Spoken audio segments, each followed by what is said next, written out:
नमस्कार विद्यार्थी मित्रांनो, अभ्यास मित्र परिवारामध्ये तुम्हा सर्वांचं स्वागत आहे. मित्रांनो, आपण डेली चालू घडामोडीचा अभ्यास करत आहोत आणि आज आपण 16 जुलैचं करंट अफेअर्स जे आहे ते अभ्यासणार आहोत. लेक्चर सुरू करण्यापूर्वी बघा मित्रांनो, राज्यसेवेची विजयश्री बॅच आपण सुरू केलेली आहे. ऑलरेडी 60 विद्यार्थ्यांनी 499 रुपयामध्ये ऍडमिशन घेतलेलं आहे. जर तुम्हाला फक्त 499 रुपयामध्ये ऍडमिशन घ्यायचं असेल तर शेवटचे 40 ऍडमिशन शिल्लक राहिलेले आहे. लवकरात लवकर राज्यसेवा विजयश्री बॅच मध्ये तुम्ही ऍडमिशन घेऊ शकता जर राज्यसेवेची तयारी करत असाल. कमी फीज मध्ये क्वालिटी एज्युकेशन आम्ही प्रोव्हाइड करत आहोत. ऍप्लिकेशन वर जाऊन तुमचा GS1 चा सर्व सिलेबस तिथं कंप्लीट होणार आहे. त्याचबरोबर परीक्षा जवळ आल्यानंतर आम्ही सीसॅट बाबत सुद्धा गायडन्स या बॅच मध्ये करणार आहोत. यानंतर पुढे जाऊया. बघा, आपलं चालू घडामोडीचं इयर बुक आहे. या इयर बुक मध्ये येणार आपण जे काही मे त्यानंतर जून यांचं सुद्धा करंट अफेअर्स अपडेट करण्याचा विचार करतोय, तर लवकरात लवकर हे इयर बुक सुद्धा घेऊन ठेवा. जवळपास याचे सुद्धा 460 ऍडमिशन झालेले आहे. ठीक आहे, आम्ही तसं किती ऍडमिशन झाले किती नाही याबाबत डायरेक्ट पारदर्शक इन्फॉर्मेशन टेलिग्राम ग्रुपवर टाकत असतो, तुम्ही बघून घेऊ शकता. या दोन्ही बॅचचे लिंक जे आहे ते डिस्क्रिप्शन बॉक्स मध्ये दिलेले आहे. 2025 ची राज्यसेवेची फाउंडेशन बॅचची जर तयारी आतापासून करत असाल तर हे जे लेक्चर सुरू आहे हे तुमच्यासाठी अत्यंत महत्त्वाचे, कारण तुमच्या आन्सर रायटिंग मध्ये या लेक्चरचा तुम्हाला खूप फायदा होणार आहे. तर बघा, यासाठी सुद्धा स्पेशल बॅच आपल्याकडे आहे. हिची फी आता 10,000 रुपये झालेली आहे. ठीक आहे, तर इतके दिवस 7,000 होती, आता 10,000 रुपये झालेली आहे. हिच्यामध्ये जर कन्सेशन वगैरे पाहिजे असेल तर तुम्ही एकदा कॉल करून विचारू शकता. ठीक आहे, यानंतर NCERT ची सुद्धा बॅच आहे. त्यानंतर कंबाईन साठी कंबाईन लक्ष बॅच जिची फी फक्त 1,500 रुपये आहे.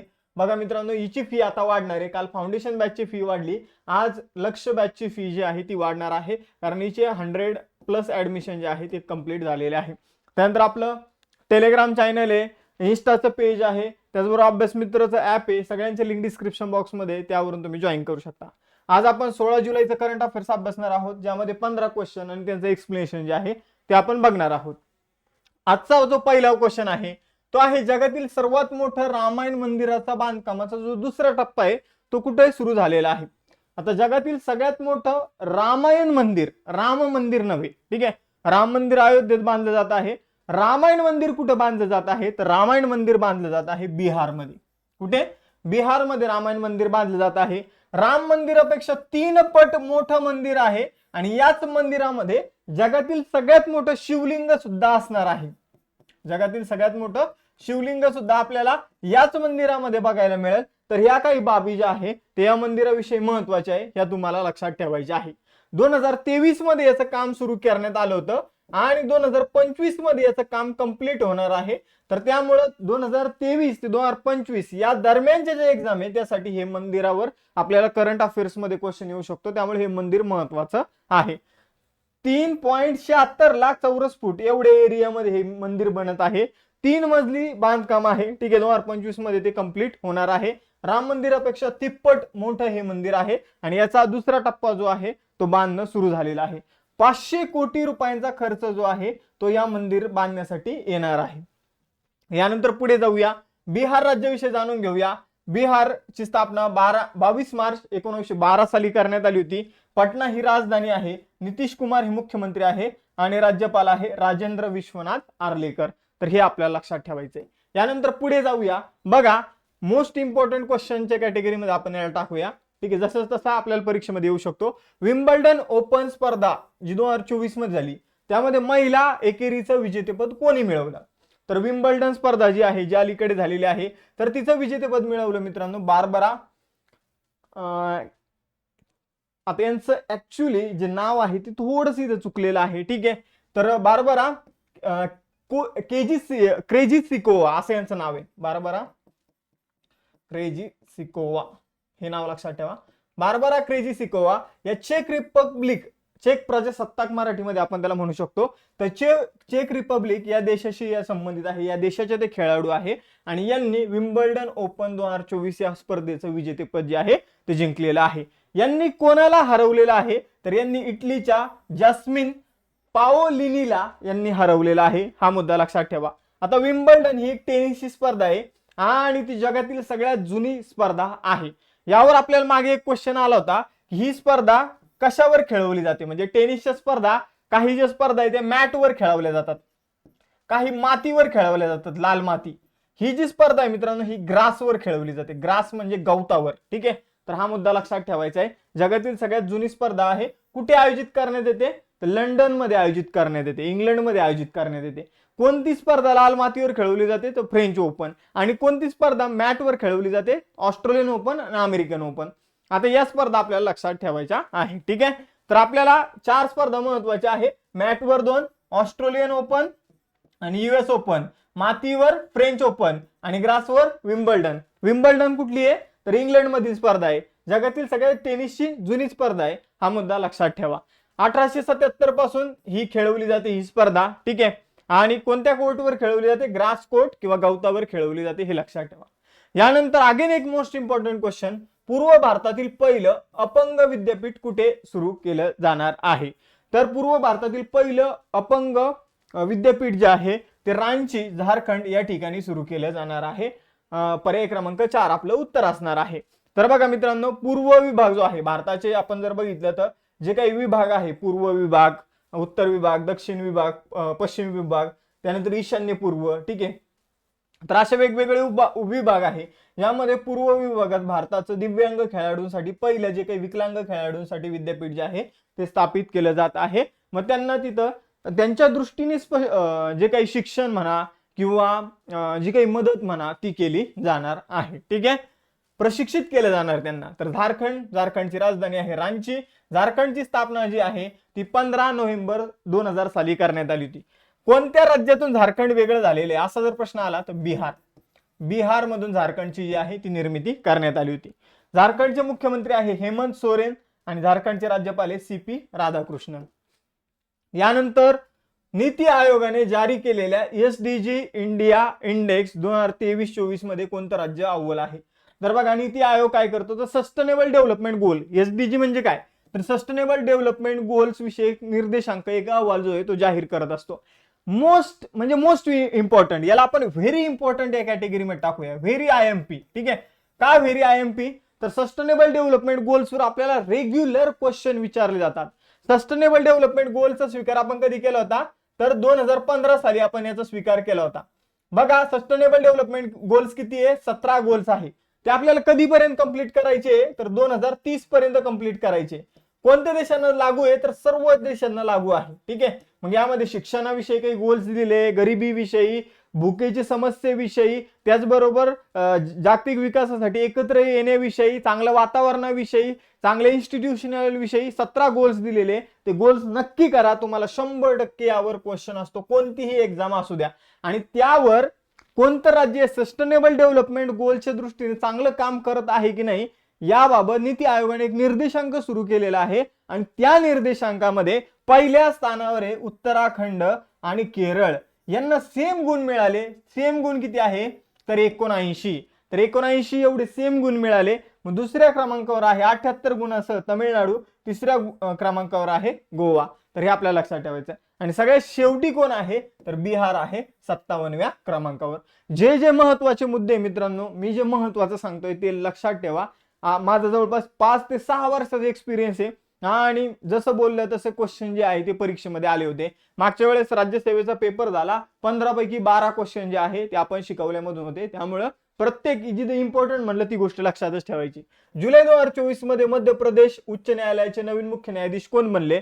तर गुरमीत सिंग संधावालिया हे कुठले? तर मध्य प्रदेश उच्च न्यायालयाचे मुख्य न्यायाधीश बनलेले आहे. यांच्यावर पंजाब उच्च न्यायालयाचे मुख्य न्यायाधीश म्हणून जबाबदारी होती. ठीक आहे, त्यांनी एक्स्ट्रा कार्यभार पंजाब उच्च न्यायालयाचे मुख्य न्यायाधीश म्हणून स्वीकारला होता. आता त्यांना मध्य प्रदेशचे जे काही उच्च न्यायालय आहे त्याचे मुख्य न्यायाधीश बनवण्यात आलेले आहे. आणि मध्य प्रदेशचे जे काही न्यायाधीश होते शील नागू, तर यांना पंजाब उच्च न्यायालयाचा मुख्य न्यायाधीश बनवलेला आहे. आता पंजाब उच्च न्यायालयाचा मुख्य न्यायाधीश म्हणजे काय? पहिले पंजाब उच्च न्यायालय समजून घ्या. ठीक आहे, मी इथं पंजाब उच्च न्यायालयाचे मुख्य न्यायाधीश काय असं म्हणणं चुकीचं राहील. पंजाब जे आहे, पंजाब आणि हरियाणा जे राज्य आहे त्यांचं एकत्रित एकच उच्च न्यायालय, हा मुद्दा लक्षात ठेवा. ठीक आहे, तर पंजाब आणि हरियाणाचं एकत्रित एकच न्यायालय आहे, उच्च न्यायालय. आणि त्याचे न्यायाधीश बनलेले आहे शील नागू आणि गुरमीत सिंग संधावालिया हे मध्य प्रदेश राज्याच्या उच्च न्यायालयाचे मुख्य न्यायाधीश बनले. ठीक आहे, तर हे काही मुद्दे आपल्याला लक्षात ठेवायचे आहे. यानंतर कोणत्या महिला वैमानिकाने इतिहास रचला आणि भारतीय वायुसेनेची जी काही टीम होती, जो काही संघ होता, जो एक्सरसाइज पिच ब्लॅक या युद्ध सरावामध्ये सामील झाला होता, त्यामध्ये भारताच्या कोणत्या महिला वैमानिक पहिल्यांदाच सामील झाली होती अशा प्रकारच्या युद्ध सरावामध्ये? तर त्यांचं नाव आहे भावना कंठ. ऍक्च्युली ते भावना कांत आहे, कंठ नाहीये, भावना कांत. ठीक आहे, तर थोडी टायपिंग मिस्टेक झालेली आहे. तर भावना कांत जे आहे मित्रांनो, भावना कांत, तर भावना कांत जे आहे तर त्यांनी SU-30 MKI नावाचं जे काही विमान आहे तर ते उडवलं होतं. आणि जो काही पिच ब्लॅक युद्ध सराव आहे तर ही त्याची 43वी आवृत्ती होती, जी 2024 मध्ये आयोजित करण्यात आली. पिच ब्लॅक युद्ध सराव जो आहे तो ऑस्ट्रेलिया मार्फत त्याचं आयोजन जे आहे ते केलं जातं. एवढं गोष्ट लक्षात ठेवायचं. द्विवार्षिक युद्ध सराव म्हणजे दर 2 वर्षांनी आयोजित केला जातो. बहुराष्ट्रीय युद्ध सराव म्हणजे अनेक राष्ट्र इथे एकत्र येतात या युद्ध सरावाविषयी. एवढी इन्फॉर्मेशन लक्षात ठेवा. 1981 साली हा पिच ब्लॅक युद्ध सराव जो आहे तर त्याची सुरुवात करण्यात आली होती. यानंतर कोणत्या देशाने जगातील पहिला व्हॉइस असिस्टंट मोशी नावाचा नवीन AI चॅटबॉट लॉन्च केलेला आहे? व्हॉइस असिस्टंट म्हणजे काय? तर आपण जसं एकमेकांना बोलतो तसं जर आपण त्या चॅटबॉटला बोललं किंवा त्या रोबोटला जर बोललं तर तो आपल्याला रिप्लाय करतो. जसं की अलेक्सा, आपण म्हणलं अलेक्सा की ए सॉन्ग प्ले कर, तर ती आपल्याला काय करते, लगेच ती सॉन्ग प्ले करते. ठीक आहे, ओके म्हणते. मोबाईल मध्ये जर आपण सिरीला म्हटलं की हे सिरी हे कर ते कर, तर ती ते करते, आपल्याला तसं सांगते. तसाच एक AI चॅटबॉट आहे, पण तो अजून ऍडव्हान्स आहे, मोशी नावाने. हा कोणी बनवलेला आहे? तर हा बनवलेला आहे फ्रान्सने. आता बघा, मोशी हे नाव कुठून घेण्यात आलं? तर जपानमध्ये आपण जेव्हा फोन उचलतो, ते लोक जेव्हा फोन उचलतात तर आपण जसं हॅलो म्हणतो ते म्हणते मोशी. ठीक आहे, तर त्यावरून हे नाव जे आहे ते घेण्यात आलेलं आहे. हा मुद्दा तुम्हाला लक्षात ठेवायचा आहे. ठीक आहे, खूपच ऍडव्हान्स चॅटबॉट आहे. ठीक आहे, कोणत्या कंपनीने बनवलेला आहे? तर क्यूताई या कंपनीने, या फ्रेंच कंपनीने बनवलेला आहे. क्यूताई या फ्रेंच कंपनीने मोशी नावाचा चॅटबॉट जो आहे तो बनवलेला आहे. ठीक आहे, खूपच फास्ट आहे. 200 मिलीसेकंदात हा काय करतो, फक्त विचार करून आपल्याला उत्तर देतो. बघा, फ्रान्स जो आहे तर त्याची राजधानी पॅरिस, चलन आहे युरो, अध्यक्ष आहे म्हणजे राष्ट्राध्यक्ष आहे. राष्ट्रपती म्हटलं तर राष्ट्रपतीलाच राष्ट्राध्यक्ष सुद्धा म्हटलं तर इमॅन्युअल कांट, आणि पंतप्रधान आहे गॅब्रियल ॲटल.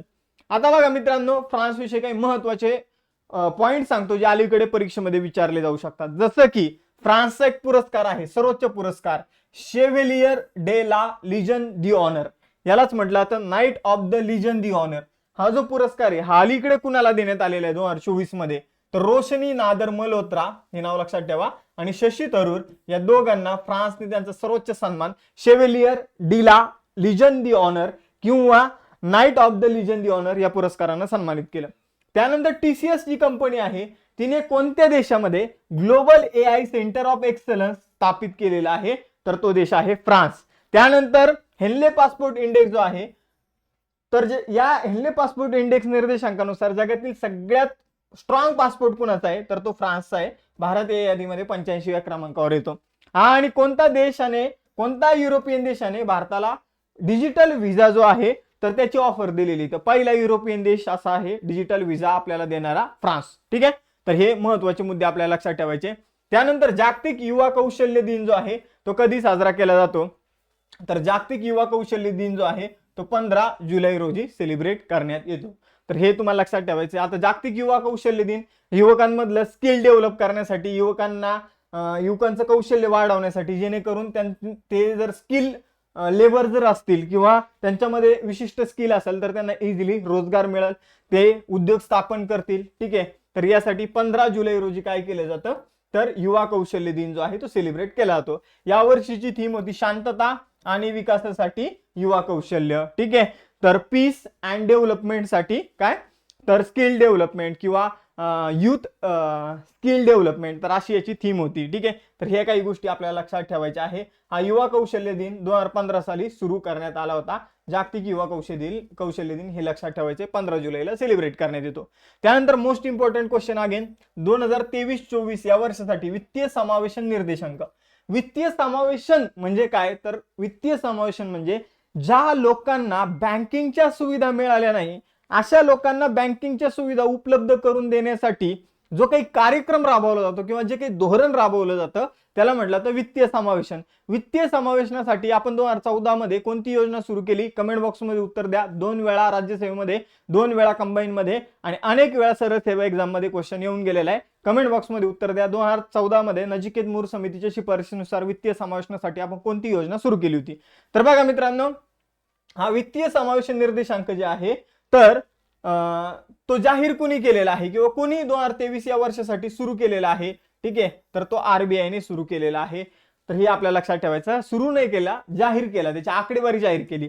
तर आपला पहिला वित्तीय समावेशन इंडेक्स नुसार आपले जे काही मार्क होते ते 60% होते, आता ते 64% झालेले. बस एवढंच लक्षात ठेवा. ठीक आहे, तर बँकिंगच्या सुविधा पहिले लोकांना आपण काय करत होतो, कमी लोक पर्यंत पोहोचवल्या जात होत्या, आता आपण जास्त लोकांना दिल्या, त्यामुळे आपला वित्तीय समावेशनामध्ये गुण जे आहे ते 60 वरून 64 वर गेले. सिंपल भाषेत एवढंच लक्षात ठेवायचं. ठीक आहे, यानंतर पुढे जाऊया मित्रांनो.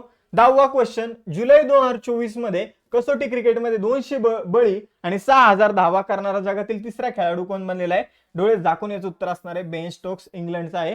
कारण आपण जर बघितलं तर डेव्हिड वॉर्नर बॉलर नाही, बाबर आझम बॉलर नाही, विराट कोहली बॉलर नाही. ठीक आहे, बेन स्टोक्सने हा पराक्रम जो आहे तो केलेला आहे. आतापर्यंत त्याने 103 कसोटी सामने खेळलेले आहे, त्यामध्ये 6320 रन आणि 2000 विकेट जे आहे ते घेतलेले आहे. त्यानंतर again very very important question, most important question, केंद्र सरकारने अलीकडे कोणत्या तारखेला संविधान हत्या दिवस म्हणून घोषित केलं? तर तो दिवस आहे 25 जून. 25 जूनला केंद्र सरकारने संविधान हत्या दिवस म्हणून घोषित केलेला आहे. बघा, 25 जून 1975 साली इंदिरा गांधीजींचं सरकार होतं आणि त्यांनी त्यावेळी आणीबाणी घोषित केली होती आणि या आणीबाणीच्या काळामध्ये खूप व्यक्तींना वेदना सहन कराव्या लागल्या होत्या आणि मग त्याचं एक स्मरण म्हणून 25 जून जो दिवस आहे त्याला संविधान हत्या दिवस म्हणून घोषित करण्यात आलेले आहे. ही जी आणीबाणी घोषित करण्यात आली होती ही संविधानामधले लूप होल्स वापरून घोषित केली गेली होती. पॉलिटीमध्ये अजून तुम्ही डीप मध्ये अभ्यासू शकता. कलम 352 मध्ये जे काही अंतर्गत अशांतता या शब्दाचा वापर करून ही आणीबाणी घोषित करण्यात आली होती. अंतर्गत अशांतता म्हणजे अर्थ काय, तर ते संविधानामध्ये नमूद नव्हतं आणि मग त्या लूप होलचा वापर करून ही आणीबाणी घोषित करण्यात आली. ही जवळपास 21 महिने चालली होती. यानंतर पुढे जाऊया. National bank for agriculture and rural development, NABARD. तर या नाबार्डने कोणत्या राज्यात एकात्मिक आदिवासी विकास कार्यक्रम सुरू केला? बघा, एका इंटरव्ह्यू मध्ये अलीकडे पीएसआयच्या इंटरव्ह्यू मध्ये नाबार्डचा फुल फॉर्म विचारला. ठीक आहे, तर मग काही येऊ शकतं आपल्याला. तर नाबार्डने एकात्मिक आदिवासी विकास कार्यक्रम कुठे सुरू केला? तर केरळमध्ये सुरू केला. केरळमध्ये कुलथुपुझा नावाची ग्रामपंचायत, या ग्रामपंचायत पासून हा कार्यक्रम जो आहे हा सुरू करण्यात आलेला आहे. पुढील 5 वर्षामध्ये केरळमधील जे आदिवासी बांधव आहे त्यांचं जीवन सुधारणं या कार्यक्रमाचा उद्देश आहे. या कार्यक्रमाअंतर्गत मिरची, सुपारी, नारळ, त्यानंतर आलं, हळद, केळी यांसारख्या कृषी पिकांना प्रोत्साहन दिलं जाणार आहे आणि आदिवासी बांधवांना हे पिकवण्यासाठी पैसे किंवा जी काही मदत जी आहे ती केली जाणार आहे. त्याचबरोबर शेळी पालन, कुक्कुटपालन, मधमाशी पालन, त्यानंतर मत्स्य पालन, ठीक आहे, या उत्पादनाला सुद्धा चालना दिली जाणार आहे. बघा, नाबार्ड राष्ट्रीय कृषी आणि ग्रामीण विकास बँक, ठीक आहे, 12 जुलै 1982 ला स्थापना झाली. कोणत्या समितीच्या शिफारशीनुसार नाबार्डची स्थापना झाली? तर शिवरामन समितीच्या शिफारशीनुसार नाबार्डची स्थापना झालेली आहे. याचं मुख्यालय मुंबई, महाराष्ट्र आहे. काही निवडक संस्था आहे की ज्यांचं मुख्यालय नवी दिल्लीच्या बाहेर आहे आणि त्यापैकी नाबार्ड एक आहे. हा मुद्दा लक्षात ठेवा. त्यानंतर शाजी केव्ही हे त्याचे अध्यक्ष आहे सध्याचे. त्याचबरोबर बघा, केरळची स्थापना 1 नोव्हेंबर 1956 साली झाली. राजधानी आहे तिरुअनंतपुरम, मुख्यमंत्री आहे पिनराई विजयन आणि राज्यपाल आहे आरिफ मोहम्मद खान. त्यानंतर 13वा क्वेश्चन आहे, 16 वित्त आयोगाने कोणाच्या अध्यक्षतेखाली 5 सदस्यीय सल्लागार परिषद स्थापन केली? 16 वित्त आयोगाचे अध्यक्ष कोण आहे? तर अरविंद पंगारिया. 16 वित्त आयोगाला काय करायचंय तर ऑक्टोबर 2025 पर्यंत आपला अहवाल जाहीर करायचा आहे आणि मग या अहवाल जाहीर केल्यानंतर या वित्त आयोगाच्या शिफारशी 2026 ते 2031 या दरम्यान लागू असणार आहे. मग आता या वित्त आयोगामध्ये जे काही सदस्य आहेत त्यांना सल्ला देण्यासाठी एक 5 सदस्यीय समिती आयोजित करण्यात म्हणजे ऑर्गनाइज करण्यात आलेली आहे. तिच्या अध्यक्ष बनणार आहे पूनम गुप्ता. तर हे नाव तुम्हाला लक्षात ठेवायचं आहे. पूनम गुप्ता व्यतिरिक्त सल्लागार समितीमध्ये डी.के. श्रीवास्तव, निळकंठ मिश्रा, त्यानंतर प्रांजल भंडारी आणि राहुल बाजोरिया हे या सल्लागार समितीमध्ये आहे. त्यानंतर बघा, 16 वित्त आयोगाचे अध्यक्ष कोण? अरविंद पंगारिया. याची स्थापना 22 नोव्हेंबर बघा भारतीय वित्त आयोग जो आहे, ठीक आहे, आतापर्यंत 15 वित्त आयोग झालेले, 15 वित्त आयोगाचे अध्यक्ष होते एन के सिंग. वित्त आयोगाची स्थापना पहिल्यांदा 22 नोव्हेंबर 1951 साली करण्यात आली होती. वित्त आयोगाचं कलम जे आहे, वित्त आयोग जो आहे आपला कुठे स्थापन केला जातो, कुठे त्याचं काम केलं जातं किंवा कुठे त्याचे सदस्य काम करतात, तर नवी दिल्ली या ठिकाणी. वित्त आयोगाची स्थापना भारतीय राज्यघटनेच्या कलम 280 नुसार दर 5 वर्षांनी वित्त आयोगाची स्थापना भारतीय राष्ट्रपती मार्फत केली जाते. वित्त आयोगाचं मेन काम हे की जो काही कलेक्ट झालेला टॅक्स आहे तो राज्याला किती द्यायचा, केंद्र सरकारला किती द्यायचा, हे त्याचं मेन काम आहे. यानंतर पुढे जाऊया. बघा 14वा क्वेश्चन, कोणत्या राज्याच्या समुदाय व्यवस्थापित नैसर्गिक शेती कार्यक्रमाला जुलै 2024 मध्ये मानवतेसाठीचा प्रतिष्ठित गुलबेकियन पुरस्काराने सन्मानित करण्यात आले? तर बघा मित्रांनो, एकत्रित सगळे लोक मिळून जर शेती करत असेल तर त्यासाठी एक पुरस्कार दिला जातो, ठीक आहे, गुलबेकियन पुरस्कार. त्यासाठीच नाही, अनेक गोष्टींसाठी दिला जातो. पण आपल्या आंध्र प्रदेशमध्ये एक प्रकारची शेती आहे, समुदाय एकत्रित मिळून ती नैसर्गिक शेती करतो. तर आंध्र प्रदेशचा हा जो काही कार्यक्रम आहे त्याला गुलबेकियन पुरस्कार 2024 मिळालेला आहे, एवढंच लक्षात ठेवा. हा पुरस्कार ज्या समितीने दिला त्या समितीच्या अध्यक्ष होता अँजेला मर्केल. अँजेला मर्केल जे आहे मित्रांनो, ते जर्मनीच्या माजी राष्ट्राध्यक्ष म्हणजे चान्सलर राहिलेले आहे, तिकडे चान्सलर म्हटलं जातं. यानंतर बघा पुढे जाऊया. 15वा क्वेश्चन बघा, कोणत्या राज्याने जुलै 2024 मध्ये प्राण्यांना विमा सुविधा देण्यासाठी मुख्यमंत्री मंगला पशु विमा योजना सुरू केली? तर मुख्यमंत्री मंगला पशु विमा योजना जी आहे तर प्राण्यांना विमा सुविधा देण्यासाठी राजस्थानने सुरू केलेली आहे. आता योजनाच डायरेक्ट लक्षात ठेवायची, मुख्यमंत्री मंगला पशु विमा योजना, नावातच आहे पशूंना काय दिलं जाणार आहे, विमा दिला जाणार आहे. यानंतर राजस्थान विषयी काही महत्वाचे मुद्दे सुद्धा आपण इथे लक्षात ठेवणार आहोत. बघा राजस्थानमध्ये मंगला पशु विमा योजनेची घोषणा करण्यात आली. या योजनेसाठी 400 कोटी रुपये खर्च केले जाणार आहे, ठीक आहे. 21 लाख जनावरांना विमा इथं दिला जाणार आहे, ठीक आहे. तर यामध्ये गायी, म्हशी, त्याचबरोबर मेंढ्या, उंट यांचा सुद्धा समावेश जो आहे तो करण्यात आलेला आहे. बघा राजस्थानची स्थापना 30 मार्च 1949 साली करण्यात आली. जयपूर राजधानी आहे. भजनलाल शर्मा मुख्यमंत्री आहे आणि कालराज मिश्रा राज्यपाल आहे. त्यानंतर टेस्ट साठी तुम्हाला एक क्वेश्चन देतो इथं, ठीक आहे. संविधान हत्या दिवस जो आहे तो कधी संविधान हत्या दिवस म्हणून कोणत्या दिवसाची घोषणा करण्यात आलेली आहे हे तुम्हाला इथं सांगायचं आहे. ही आजच्या टेस्टचा क्वेश्चन आहे. 4 ऑप्शन आपल्या समोर आहे, ठीक आहे. तर बघा मित्रांनो, राज्यसेवेची विजयश्री बॅच 60 ऍडमिशन झालेले आहे, ठीक आहे. शेवटच्या 40 मुलांना या बॅच मध्ये फक्त 499 मध्ये प्रवेश मिळणार आहे. त्याचबरोबर करंटचं इयर बुक सुद्धा आपलं इथं आलेलं आहे, ज्यामध्ये एप्रिल 2024 पर्यंत, जानेवारी 2023 पासून एप्रिल 2024 पर्यंतचे चालू घडामोडी यामध्ये कव्हर केलेला आहे. त्या व्यतिरिक्त इतर फाउंडेशन बॅच, एनसीईआरटी बॅच, त्याचबरोबर कंबाईनसाठी लक्ष्य बॅच, या सर्व बॅचेस आपल्याकडे उपलब्ध आहे. त्यासाठी तुम्हाला अभ्यास मित्राचं ऍप्लिकेशन डाउनलोड करायचं. त्यानंतर वेळोवेळी लेक्चरच्या नोटिफिकेशनसाठी टेलिग्राम चॅनल जॉईन करा. इन्स्टाच्या पेज लेवलला अभ्यासविषयक रील्स आणि माहितीसाठी जॉईन करून ठेवा, ठीक आहे. तर थांबूया मित्रांनो, आज आपण इथं भेटूया नेक्स्ट सेशन मध्ये. चलो bye bye everyone, have a nice day.